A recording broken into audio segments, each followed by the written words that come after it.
What's up YouTube, it's Freight Hero here. I'm here to do a totally awesome deck profile. Ignore the bad joke and wrong card game, but anyway, I'm here to do my Gear Chronicle deck profile.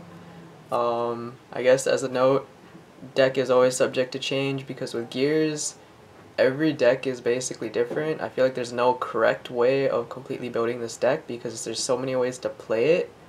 But I mean, there are of course really good cards that you should be running. But other than that, like, you can take the deck so many different ways. It's such a good toolbox. My only wish is that there were more cards that were not G-Break restricted. But anyway, moving on to the deck, starting off with our grade zeros and starters. For now, I'm trying out one TikTok, one Heart Thump. I'll show you more of why. Wait, sorry. One TikTok, one Dran. I'll show you the reason why I run Dran, probably in another video too, but it's like not bad because, you know, you're getting your grade 3, you can get your grade 1 out when you time leap this, so it's got plays. It's also good for when you can't get board presence easily, and you can just turn this into a grade 3 and grade 1 and get stride fodder and all that good stuff. And then we all know TikTok's busted, so there's that. This deck is also ready for if TikTok gets hit. You have your restriction in place, and your starters are usually just going to be this. Triggers are relatively standard. 4 heal, running 4 Herbitars. I like it because I actually like triggering these too on top of using it as an actual skill, because you can get a little more value out of stands in the way I have the deck built. So you could arguably try to fit more stands in, but crits are always good, and I like critting. So 4 Heart Thumps. It's the Chronojet crit. You get cards to your hand, you bet soul if you really need it. It's able to be called off Melem and gets you the +5 power if you need it on like a push on a next stage or something. And then just 2 other crits. I like those crits, they look pretty nice. And I personally am still going with 2 draws. These draws, I like the fact that you can use it to push late game if you need to with its shove the soul effect. Putting into soul is not as necessary in my build because I have a lot more soul than I know what to do with. And it's just nice to trigger these to get more cards in hand, especially since I don't run GG. I'll get to that when I'm going over my grade 1s.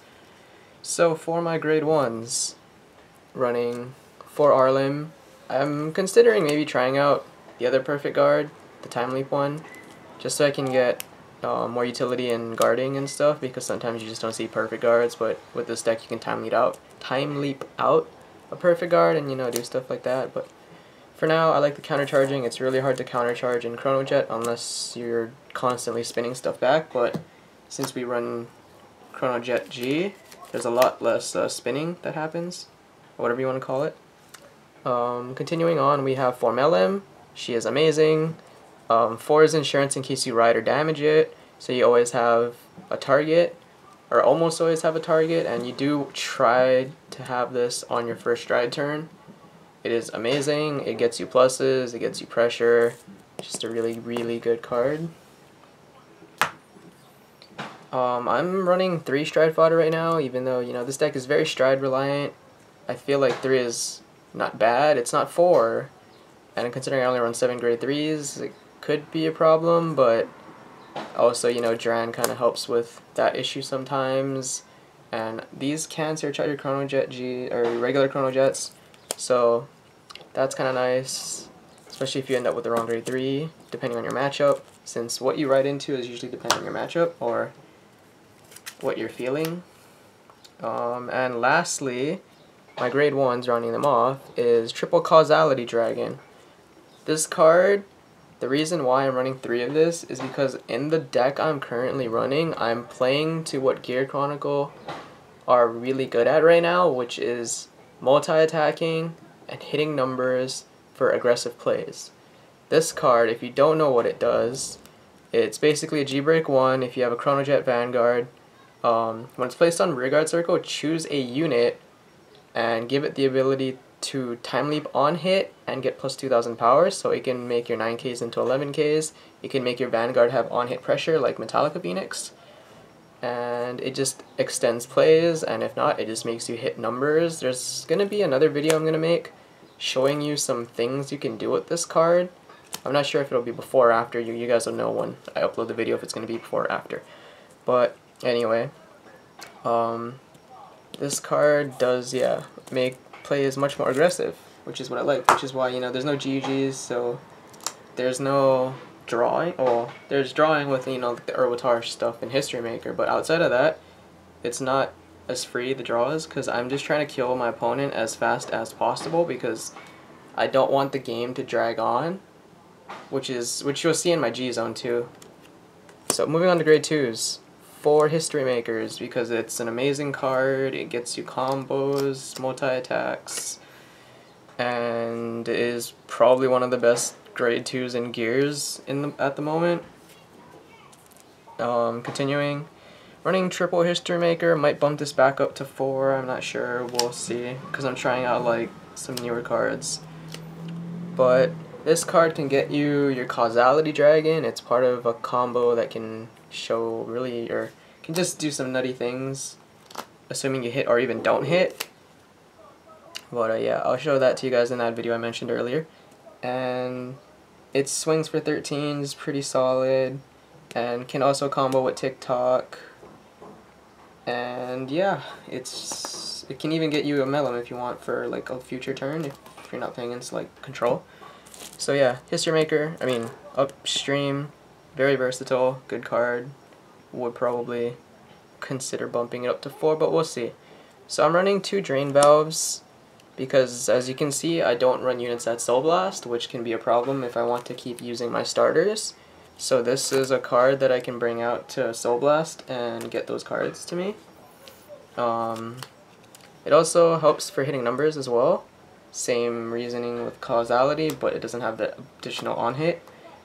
But despite that, this gets extra pressure with your your end game when they're at 5, because you'll be hitting above 11s with this card, and you could even make, you know, like a History Maker also hit a number unboosted.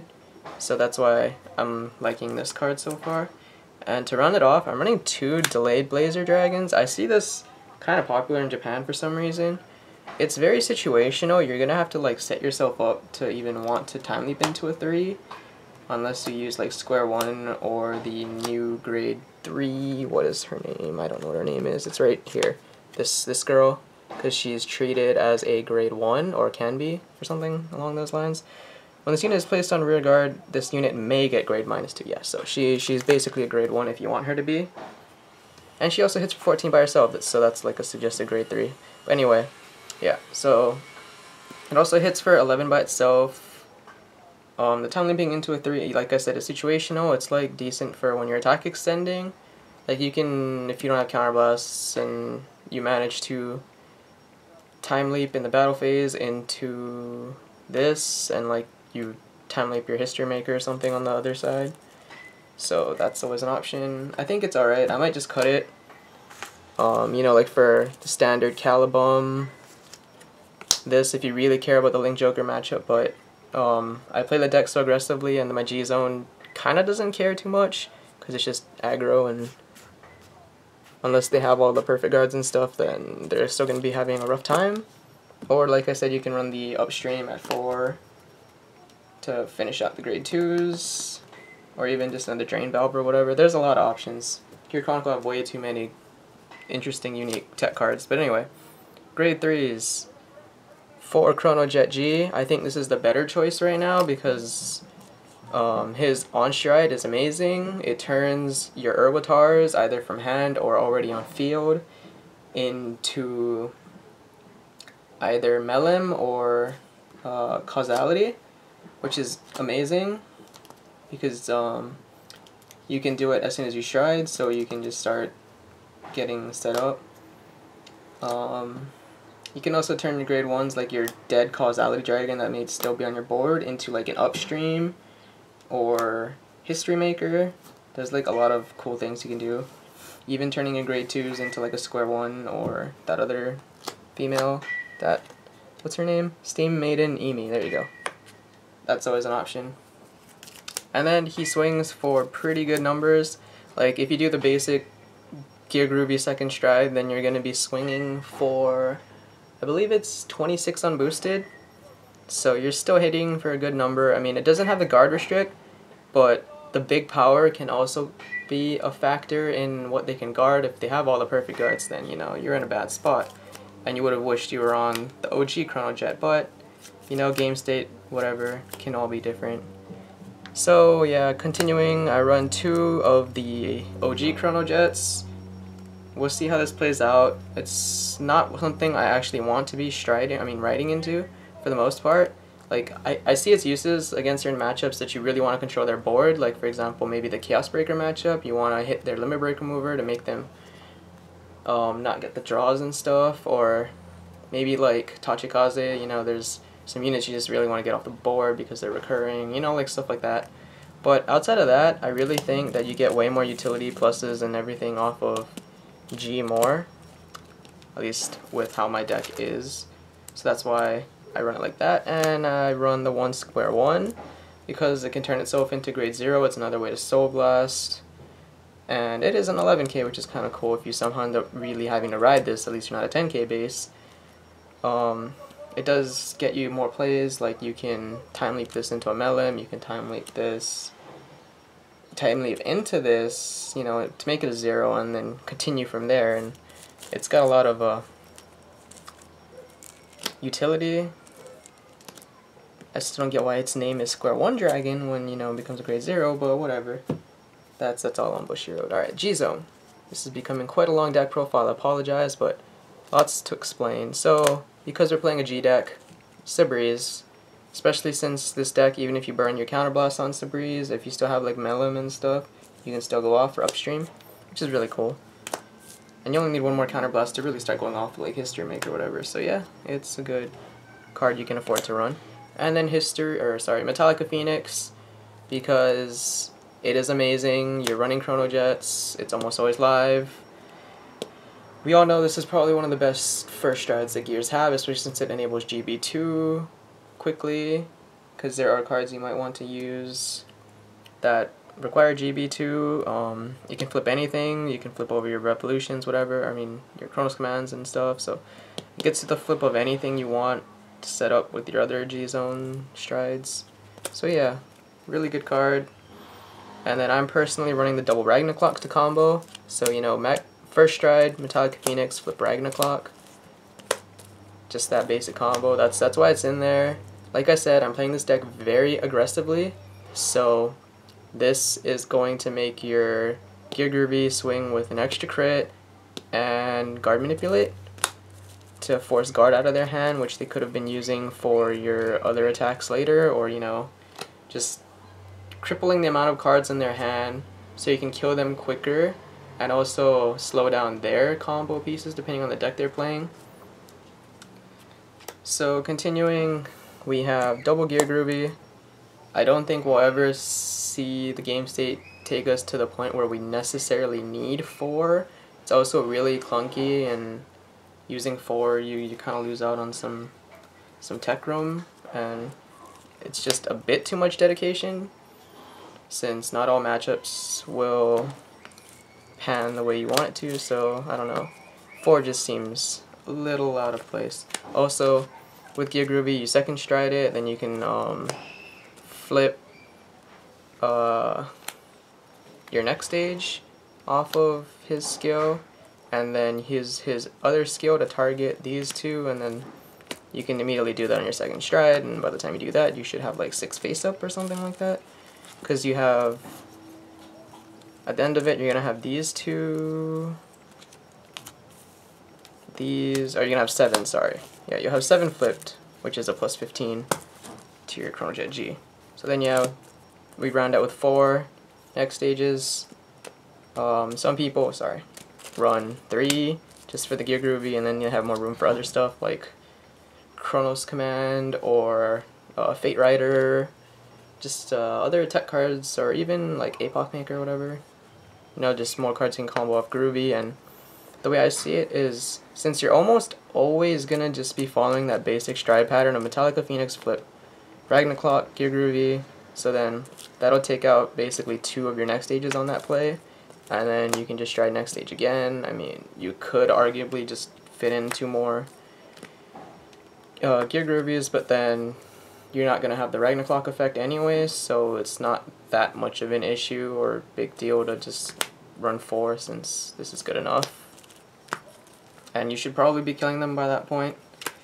And if you're playing against some super rearguard reliant deck, you can still fit the 2 revolutions. Sure, you don't get the keeping of 2 rearguards in a matchup where you really have to go into this, like say maybe against Nova Grapplers or Aquaforce, then you can get rid of their board and not worry about it, since in those matchups, if you get rid of their board, they're in a really tough spot unless they somehow manage to get a ton of cards in their hand.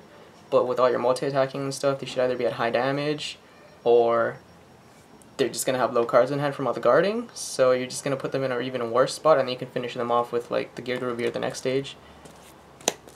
And that's why I chose to run that instead of like 4 Gear Groovies, or I don't know, just finding other cards to fit in that slot. It's just a really good card to have just in case on those rearguard reliant matchups. And lastly, the G Guardians. We're running double Uluru, because she's amazing. She sends back cards that you want to reuse for combos. Really easy condition to get off.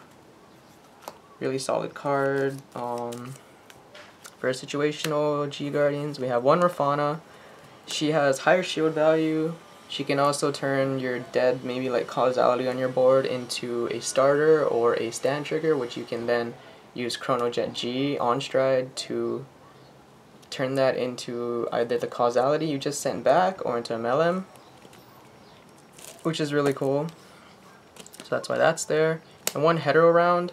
It's a pretty G guard, but against certain matchups, if they stack power on a certain rear guard, or if they have a rear guard that's just a huge problem, or that just inherently gets a lot of power like Nahalem, or say a Wiseman, you can, you know, spin it back for a new rear guard, but hopefully it's not the same one, and even if it is the same one, it loses whatever power was associated with it, so it won't be as big. That's why this is in here, and it's also Chronojet specific, so you can't run it in Fang. But yeah, that should be the entire deck profile.